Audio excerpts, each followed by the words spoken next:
Assalamualaikum warahmatullahi wabarakatuh. Perkenalkan, nama saya Yuni Miranda dari 3B Administrasi Negara. Di video ini saya akan membahas tentang sistem pembinaan karir. Undang-Undang Nomor 8 1974 JO, Undang-Undang Nomor 43 atau 1999 A. Pembinaan PNS dilaksanakan 1. Berdasarkan sistem prestasi kerja dan sistem karir. 2. Dititik beratkan kepada sistem prestasi kerja. B. Sistem prestasi kerja. Sistem kepegawaian, pengangkatan seorang dalam suatu jabatan didasarkan atas kecakapan dan prestasi yang telah dicapai. C. Sistem karir. Sistem kepegawaian untuk pengangkatan pertama seorang didasarkan atas kecakapannya. Manajemen pegawai negeri sipil. Manajemen PNS adalah keseluruhan upaya untuk meningkatkan efisiensi, aktivitas, dan derajat profesional penyelenggaraan tugas. Fungsi manajemen PNS meliputi perencanaan, pengadaan PNS, pengembangan PNS, penilaian, penghargaan. Formasi PNS PP No. 97 2000 JO PP No. 54 2003. Tujuan formasi agar dalam satuan organisasi negara dimaksud dapat mempunyai jumlah dan mutu pegawai sesuai dengan beban kerja yang diperlukan. Dasar penyusunan formasi, analisis kebutuhan dan penyediaan pegawai sesuai dengan jabatan yang tersedia dengan memperhatikan norma standar dan prosedur yang ditetapkan oleh pemerintah. Jenis formasi PNS. Formasi PNS pusat, formasi PNS daerah, formasi PNS daerah provinsi, formasi PNS daerah kabupaten, formasi PNS daerah kota. Formasi PNS PP No. 37 2000 JO PP No. 54 2003. Penetapan formasi PNS.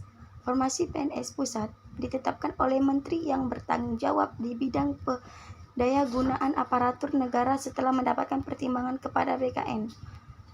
Formasi PNS daerah ditetapkan oleh kepala daerah masing-masing setelah mendapat persetujuan tertulis Menteri yang bertanggung jawab di bidang daya gunaan aparatur negara berdasarkan pertimbangan kepada BKN. Analisis kebutuhan didasarkan pada jenis pekerjaan, sifat pekerjaan, analisis beban kerja. Golongan ruang.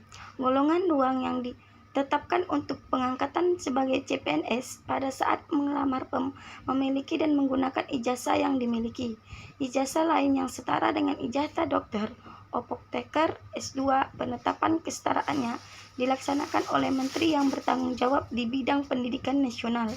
Ijazah yang diperoleh dari sekolah atau perguruan tinggi di luar negeri ditetapkan penyertaannya oleh Menteri yang bertanggung jawab di bidang pendidikan nasional. Gaji PNS. Penghasilan PNS terdiri atas gaji pokok, tunjangan keluarga, tunjangan jabatan apabila menduduki jabatan, tunjangan lainnya yang berlaku bagi PNS. Masa percobaan PNS. Masa selama menjadi CPNS merupakan masa percobaan.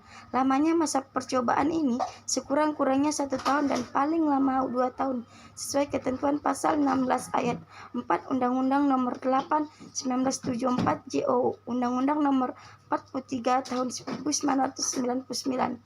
Masa percobaan dihitung sejak tanggal yang bersangkutan diangkat menjadi CPNS. Pengangkatan CPNS menjadi PNS.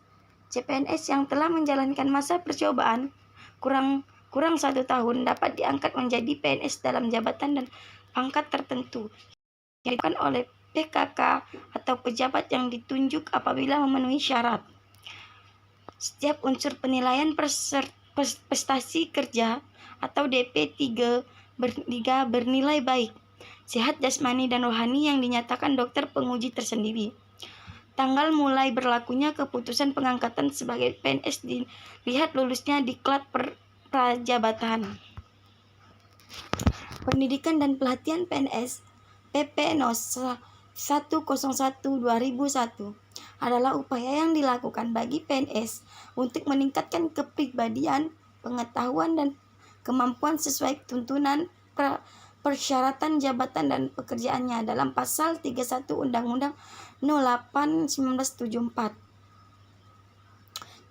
Undang-Undang No. 43 1999, yaitu bahwa untuk mencapai daya guna dan hasil guna sebesar-besarnya, diadakan pengaturan pendidikan serta pengaturan dan penyelenggaraan latihan jabatan PNS yang bertujuan untuk 1.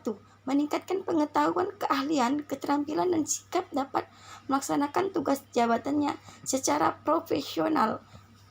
Menciptakan aparatur yang mampu berperan sebagai pembaharu dan perekat persatuan dan kesatuan bangsa, memantapkan sikap dan semangat pengabdian.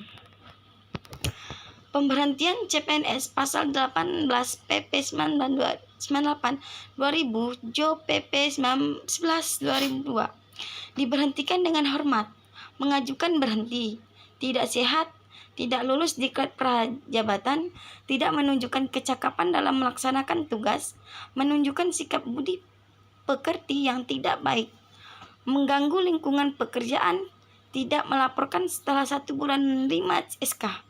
B. Diberhentikan dengan tidak hormat, memberikan keterangan dan bukti tidak benar, dihukum penjara atau kurungan karena melakukan kejahatan, dijatuhi hukuman disiplin berat, menjadi anggota parpol tanpa pengajuan berhenti. Jenis dan jenjang diklat PNS. Jenis diklat: diklat prajabatan, diklat untuk membentuk wawasan kebangsaan, kepribadian, dan etika PNS serta memberikan pengetahuan dasar sistem penyelenggaraan pemerintah negara. Diklat dalam jabatan: mengembangkan pengetahuan, keterampilan, dan sikap PNS agar dapat dilaksanakan tugas sebaik-baiknya. Jenjang diklat dalam jabatan. Diklat kepemimpinan, diklat yang memberikan wawasan pengetahuan, keahlian, keterampilan, sikap, dan perilaku dalam bidang kepemimpinan aparatur, sehingga mencapai persyaratan kompetensi dalam jenjang jabatan struktural tertentu. Diklat fungsional, diklat yang memberikan bekal pengetahuan dan keterampilan bagi PNS sesuai keahlian yang diperlukan dalam jabatan tersebut. Diklat teknis, untuk mencapai persyaratan kompetensi teknis yang diperlukan tugas dari PNS tersebut. Penilaian PNS. Daftar penilaian pelaksanaan pekerjaan DP3 PP No. 10 tahun 1978 dan SEKBAKN nomor 02 FE 1980. Penilaian dilakukan pada akhir bulan Desember. Pejabat penilai baru berwenang menilai bawahan langsung apabila telah 6 bulan membawahi pegawai yang akan dinilai. DP3 disampaikan kepada PNS yang dinilai, dan apabila tidak ada keberatan terhadap unsur penilaian, maka PNS yang bersangkutan wajib mencantumkan tanda tangan untuk kemudian oleh pejabat penilai. Keberatan. PNS dapat mengajukan keberatan secara tertulis pada kolom catatan selambat-lambatnya 14 hari setelah penerimaan DP3. Pejabat penilai memberikan tanggapan dan kemudian disampaikan kepada atasan jabatan penilaian. Jika alasan dari pejabat penilaian terhadap keberatan nilai masuk akal, wajar, dengan sesuai dengan data yang ada pada pejabat penilai.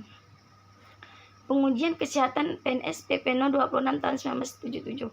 Kedudukan pegawai negeri yang bertugas memberikan pelayanan kepada masyarakat secara profesional, jujur, adil, dan merata dalam penyelenggaraan tugas negara dan pembangunan sangat membutuhkan kesehatan jasmani dan rohani yang baik. Untuk itulah diperlukan pemeliharaan kesehatan dan pengujian kesehatan bagi PNS tertentu dan CPNS untuk menjadi PNS. Penghargaan. PNS yang telah memenuhi kewajiban sebagai PNS dan memenuhi syarat yang ditentukan pada penghargaan kepercayaan berupa kenaikan pangkat PNS, pengangkatan dalam jabatan struktural atau fungsional, Satya Laksana Karya Satya. Sekian presentasi saya hari ini. Saya ucapkan terima kasih. Wabillahi taufiq wal hidayah. Wassalamualaikum warahmatullahi wabarakatuh.